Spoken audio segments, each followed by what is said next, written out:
بسم اللہ الرحمن الرحیم نحمده ونصلی علی رسوله الکریم اما بعد۔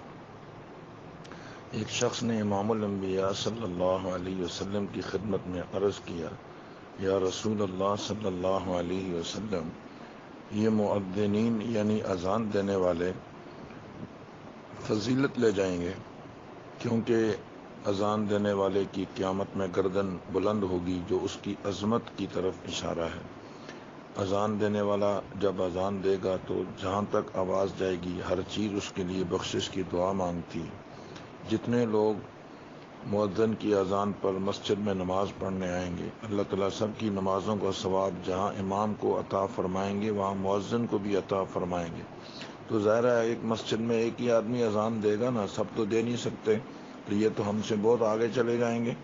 آپ صلی اللہ علیہ وسلم نے ارشاد فرمایا، تم ایک کام کر لو، جتنا اجر اللہ مؤذن کو دے گا تمہیں بھی عطا فرما دے گا۔ وہ کام کیا؟ جو کلمات مؤذن کہے تم بھی وہی کلمات کہو۔ اذان کے بعد درود شریف پڑھو، یہ دوسرا کام۔ اور تیسرا کام یہ فرمایا کہ تم دعائے وسیلہ پڑھ لیا کرو، تو جتنا اجر مؤذن کو ملتا ہے اتنا اللہ تمہیں بھی دے دے گا۔ پھر ارشاد فرمایا کہ اذان اور اقامت کے درمیان دعاؤں کی قبولیت کا وقت ہے، تو تمہیں چاہیے کہ یہاں اپنے لیے بھی کوئی دعا مانگ لو۔ قربان جائیں صحابہ اکرام رضی اللہ تعالیٰ عنہم اجمعین کی ذات پہ، کیا خوبصورت سوال کیا، پوری امت کی بہترین رہنمائی کر دی۔ یا رسول اللہ صلی اللہ علیہ وسلم، اپنے لیے کون سی دعا مانگیں؟ تو آپ نے ارشاد فرمایا، عافیت۔ اللہم انی اسألک العفو والعافیت فی الدنیا والآخرہ۔ ایک حدیث میں ہے، سائل نے پوچھا، حضرت سب سے افضل ترین دعا کون سی ہے؟ آپ نے فرمایا عافیت۔ حضرت اس کے بعد؟ آپ نے فرمایا عافیت۔ سائل نے کہا، حضرت اس کے بعد؟ تو آپ نے فرمایا عافیت۔ جس کو یہ مل گئی اس کو دنیا اور آخرت کی ساری خیریں مل گئیں۔ حضرت عائشہ صدیقہ رضی اللہ تعالیٰ عنہ نے عرض کی، یا رسول اللہ صلی اللہ علیہ وسلم، اگر شب قدر مجھے مل جائے تو میں کیا دعا مانگوں؟ آپ نے اس وقت میں بھی عافیت کی بات کی کہ عافیت کی دعا مانگا کرو۔ اللہم انک عفو کریم تحب العفو۔ دیکھیں یہاں پر بھی عافیت کی آپ نے تاکید فرمائی۔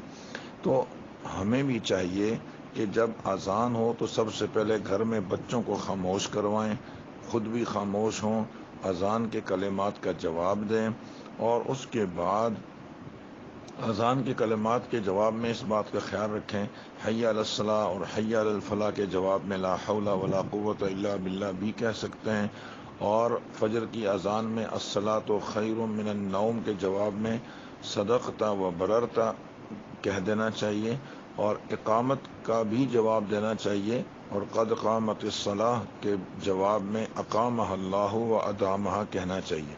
اذان ہو گئی، اب آہستہ آواز میں درود شریف پڑھ لیں، اس کے بعد دعائے وسیلہ پڑھ لیں، جو کتابوں میں مشہور دعا ہے اذان کے بعد کی، میں بھی وہ بھیج رہا ہوں، اس کو پڑھ لیا جائے۔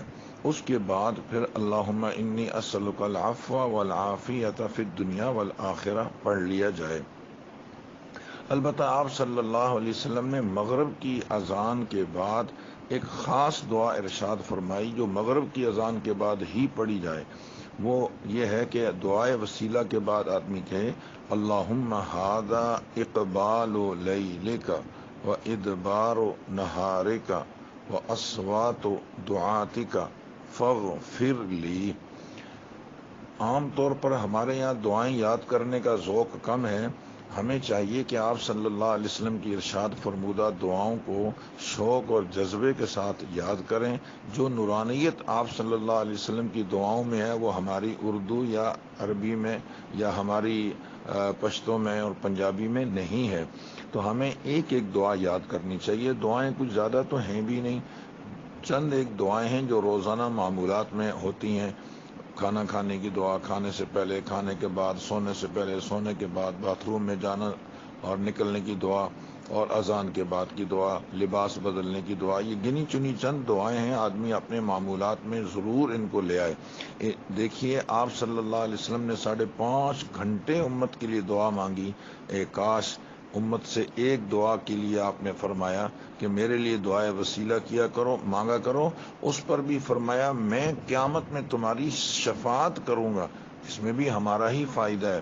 اور علماء فرماتے ہیں یہ لطیف اشارہ ہے اس بات کی طرف کہ ایسے آدمی کا خاتمہ بھی انشاءاللہ ایمان پہ ہوگا جو اذان کے بعد کی دعا مانگے گا، کیونکہ اذان کے بعد کی دعا پر آپ نے فرمایا میں شفاعت کروں گا، اور نبی کسی کافر کی سفارش نہیں کریں گے، گویا اس کا خاتمہ ایمان پہ ہوگا، پھر آپ صلی اللہ علیہ وسلم کی شفاعت نصیب ہوگی۔ تو یہ دن ہیں، ویسے ہی لاک ڈاؤن ہے اور رمضان کی برکتوں والا مہینہ بھی ہے، تو ہمیں چاہیے کہ ہم آغاز کر دیں دعائیں یاد کرنے کا، گھر میں بچوں کو بھی یاد کروائیں، خواتین کو بھی یاد کروائیں، خود بھی یاد کریں۔ اللہ تعالی ہمیں عمل کی توفیق عطا فرمائے۔ السلام علیکم ورحمۃ اللہ۔